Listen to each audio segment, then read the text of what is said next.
Hey guys, welcome to my channel. My name is RJ. So today we're going to be looking at how you can invest into your favorite stocks and shares for as little as $1 or as little as £1. So keep watching.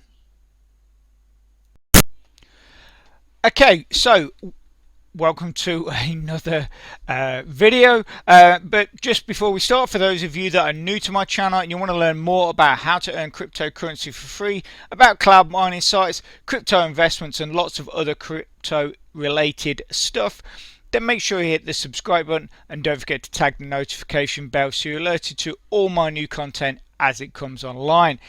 Okay, so basically with obviously the lockdown and everyone's pretty much at home, at least most people.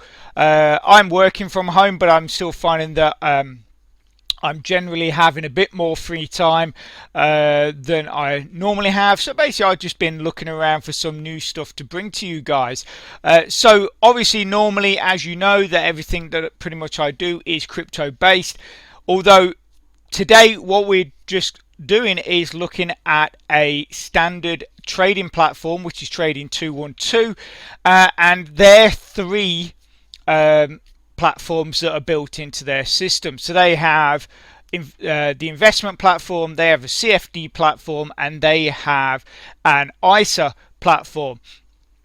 So today we are pretty much just going to be looking at the investment platform and how Trading212 advertise that basically you can invest as little as £1, as it says here on the screen. But there is obviously, you can in America invest for as little as $1 as well, and I'm sure this platform is available in other countries. So in Europe I'm sure it's probably invest as little as €1. Okay, so why are we only looking at the investment platform? Well, Trading212 they boast that basically that they don't charge you any commission and they don't charge you any fees, but that is actually only true on their investment platform and their ISA platform. If you get into CFDs, which personally, unless you have a real good amount of trading experience, you are knowledgeable about the markets and basically how they fluctuate, you know, and stuff like that. Personally, CFD trading, or like things that are incorporated into that, like forex and stuff like that, is basically gambling, because what the premise behind it is that you are pretty much predicting how the market will go. So you will look at a commodity such as gold, or even say, let's say Bitcoin. So say Bitcoin, it's currently at what, 7,000 something, and you believe that it will continue to go up, because obviously when the COVID-19 hit, it was at 10, it dropped down to 5,000 per coin, and then it's crawled its way up to close to 7,000 or just over $7,000 per coin. So basically forex is, or CFD trading is, you are predicting how that will go. But the problem is that you put your money into that, and if it starts going the wrong way, it can go bad in a very fast way indeed, and before you know it, your account is wiped out and you've lost everything.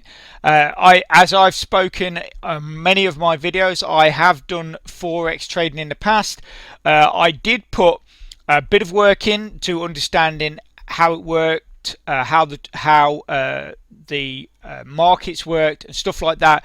But even then, I was lucky. I did come out up, but not a lot, and basically it could have gone the wrong way, and that's why really I got out of it, because I realized that to really do well, you need to be sort of researching things and keeping on top of things all the time, because the thing is, the markets fluctuate all the time, and the markets are changing all the time. So basically people's attitudes towards commodities, towards certain stocks and stuff like that change, because at the end of the day, a lot of times stocks and shares can uh, the purchasing of commodities and stuff like that can literally be a popularity contest. So basically, people are looking at their screens, and if someone suddenly decides they want to spend X amount of thousands or whatever on gold, say for instance,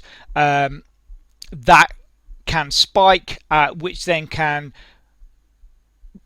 lead people to believe that it's on its way up.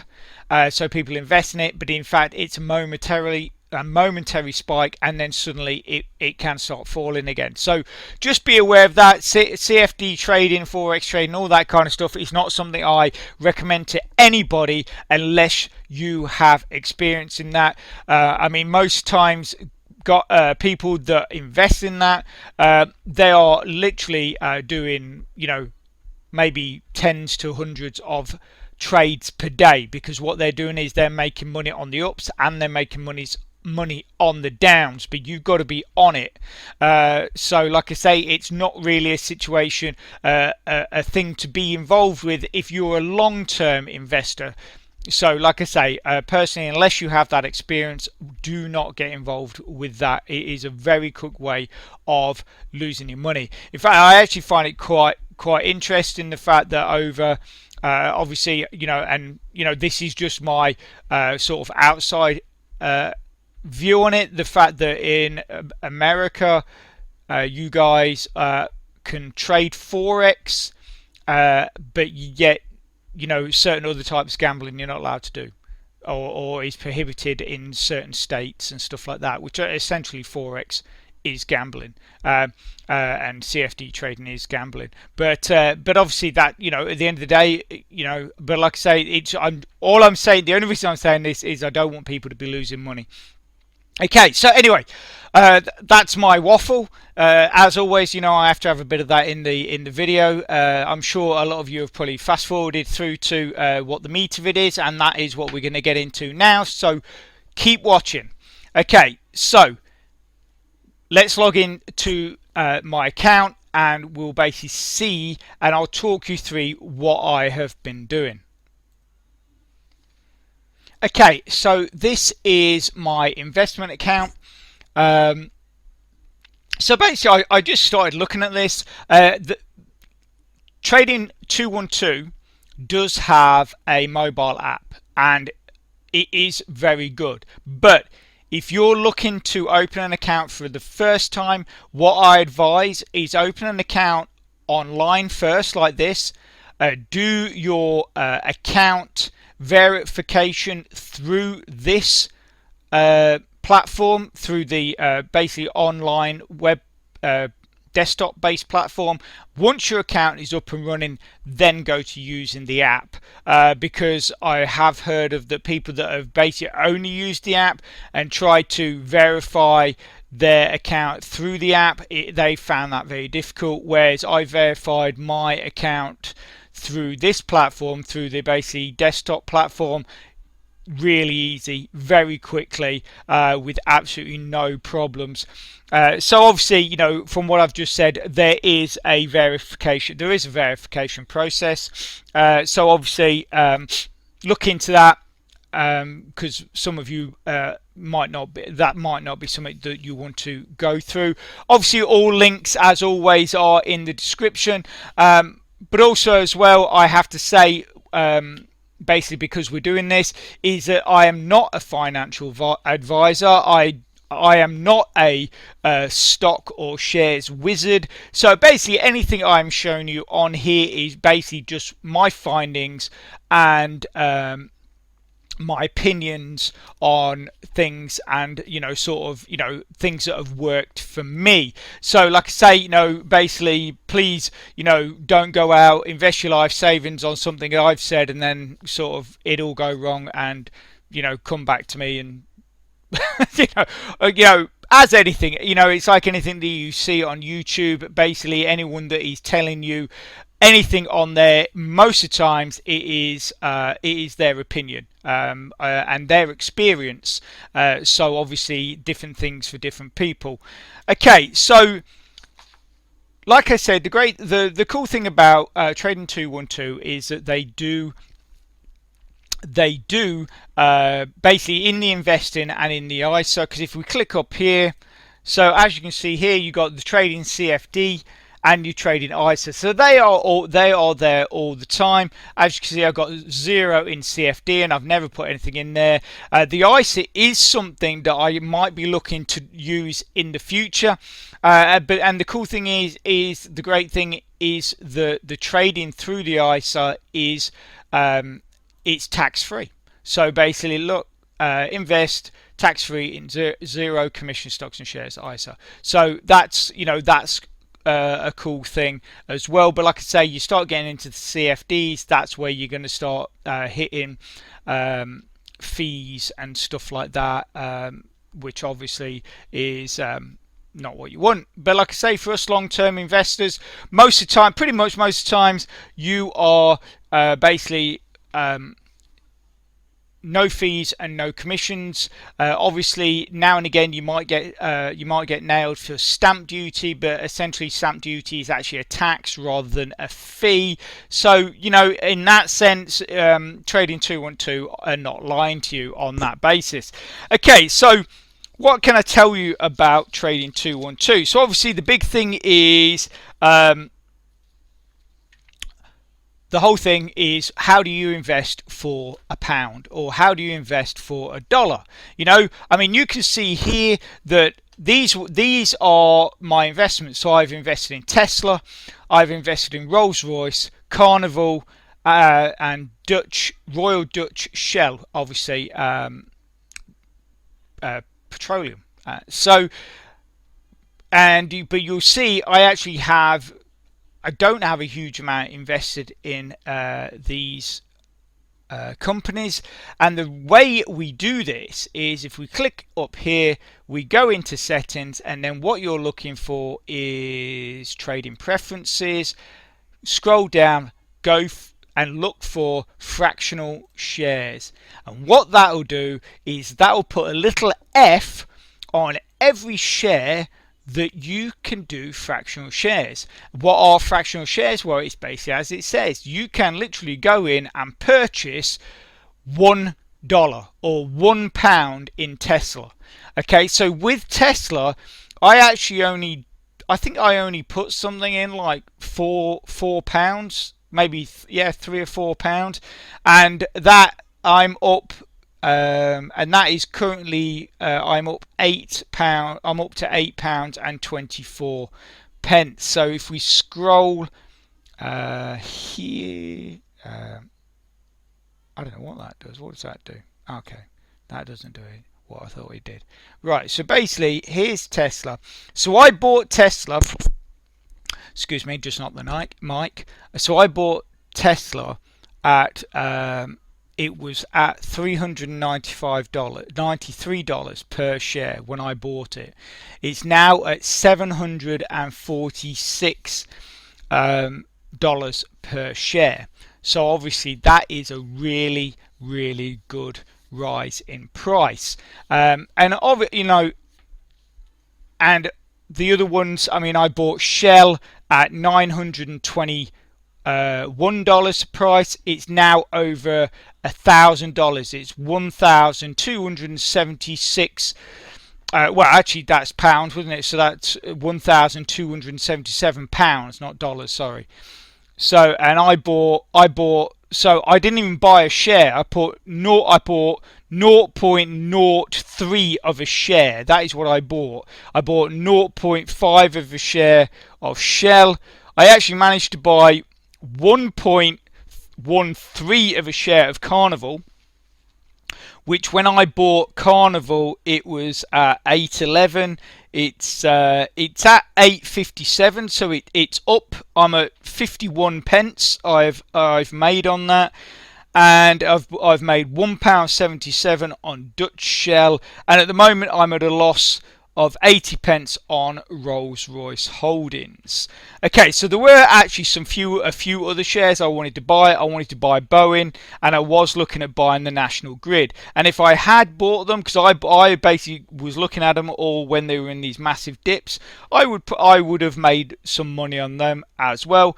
But I just thought, what I'll do is I'll just take these 4 shares and just see how they get on. Obviously, the platform itself is new to me. Compared to certain other platforms, I will say with Trading212 that it doesn't have all of the tools that many of the more established trading platforms do. But the thing is with 212, it's very simple. It basically, you know, I would say if you're a seasoned trader, you will come on 212 and immediately spot the things that are not there. But at the same time, as a seasoned trader, you will still be able to use the platform and make good trades and, you know, obviously benefit from those trades. But the cool thing is with trading 212 is for beginners, I think it's great because it is so simple. Everything is very easy to understand. Obviously, as you can see here, the layout is very simple. If you want to move something, say you want to look at a wider look at how it's going, you just literally move that up there, boom, it's there. So that gives you a better sort of overview of sort of what has happened in the past and what is happening at the moment.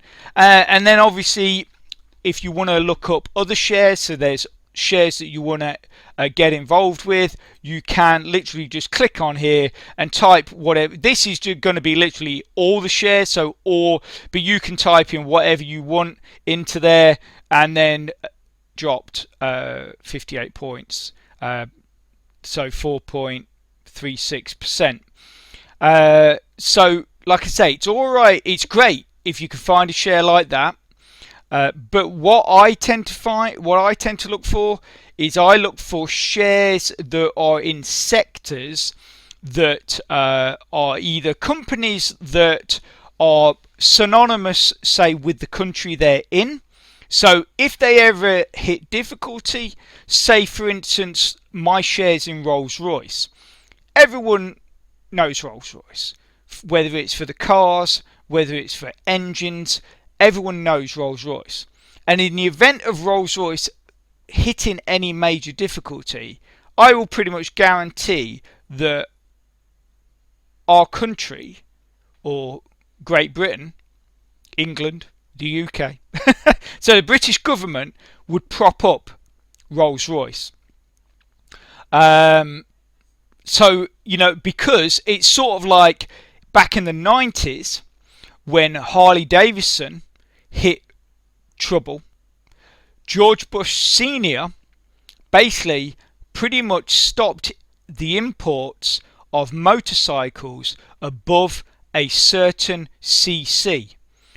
So basically you could get a lot of so basically what was being imported was a lot of low sort of like 125 250 size engines Japanese bikes, but the higher capacity engines that would, say for instance, be in competition with Harley Davidson, they were not imported or were not allowed to be imported for X amount of years. I don't know what it was it 2 years, 5 years, 3 years, something like that, George Bush Sr., which then allowed Harley Davidson to get a footing once again, start producing good quality motorbikes, and basically the company has flourished ever since. And that is the sort of thing is what I'm talking about. If there's a company that you know within your country or something like that that would be supported in that way, then obviously if you suddenly see that on a drop, then that is maybe a company that is worth getting involved with, because you know it's going to be given the support and the opportunity to build back up. So that's a piece of advice. Obviously that doesn't come along very often, but like the other things I look at is, like, say for instance the Royal Dutch Shell Company, is that it's a petroleum, obviously petrol, gasoline, or gas as it's referred to in many places, that and so it is something that is needed. Obviously, with that particular company, because obviously there's many petroleum companies out there, it could possibly just disappear. But for me, petroleum companies, all these other companies that sort of we use all the time, they are companies that sort of are worth keeping an eye on, because obviously we're not talking about quick trades. I'm not talking about buying a share today and selling it tomorrow, or buying it now and selling it in a few hours, because that's not what you do in an that's not what you would do in, or I wouldn't do in an investment like this, platform like this. This is for long term. So so that is just sort of how I do it, because like I say, I don't really do short-term trading or anything like that. Obviously, if these shares got up to a good amount, obviously, the amount I've invested, the likelihood of they're going to be getting to hundreds of pounds is very unlikely, but the chance of those getting to maybe like Tesla, that's at nearly £10, because the thing is the dividends you're going to be getting from them are actually probably not a lot, when you've got such a we don't even have a full share, so whether you'd even qualify for a dividend, I don't know. But what we're looking at is selling the shares, but at some point in the future, when they've sort of returned somewhere close to where they were.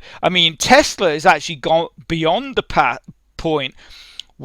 Before the lockdowns, Tesla was at £707 a share.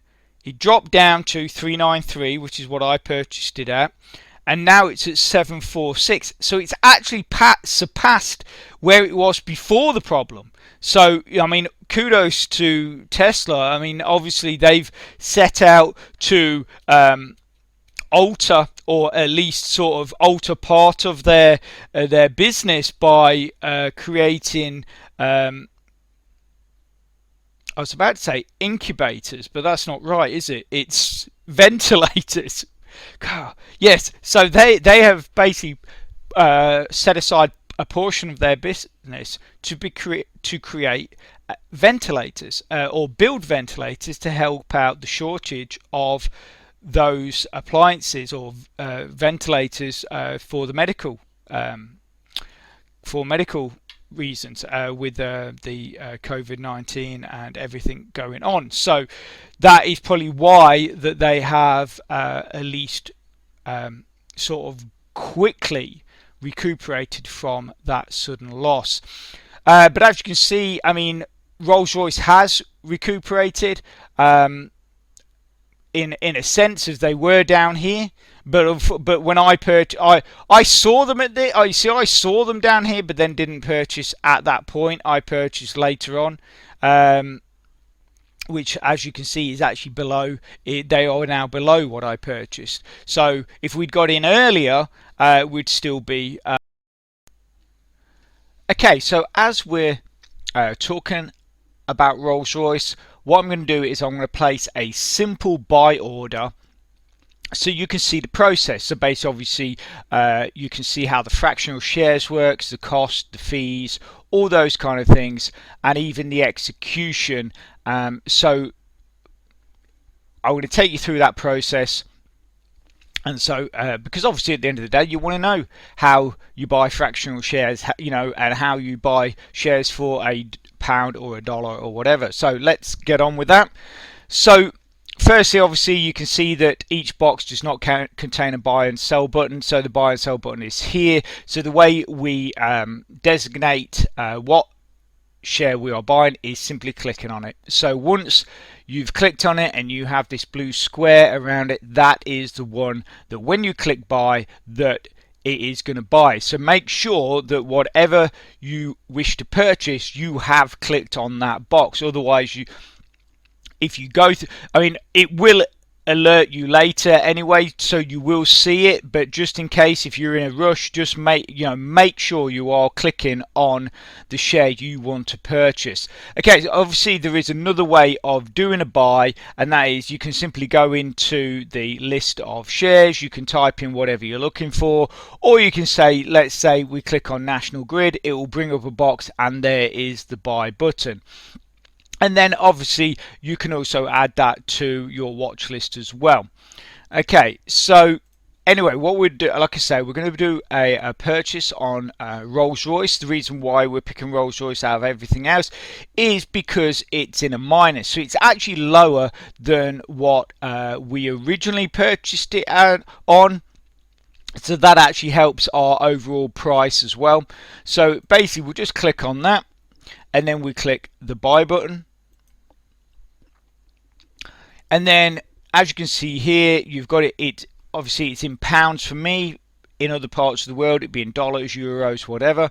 And so basically we just, as you click the arrows either way, it takes it up and down whether you're buying or you're not. You decided, so that takes it back to zero.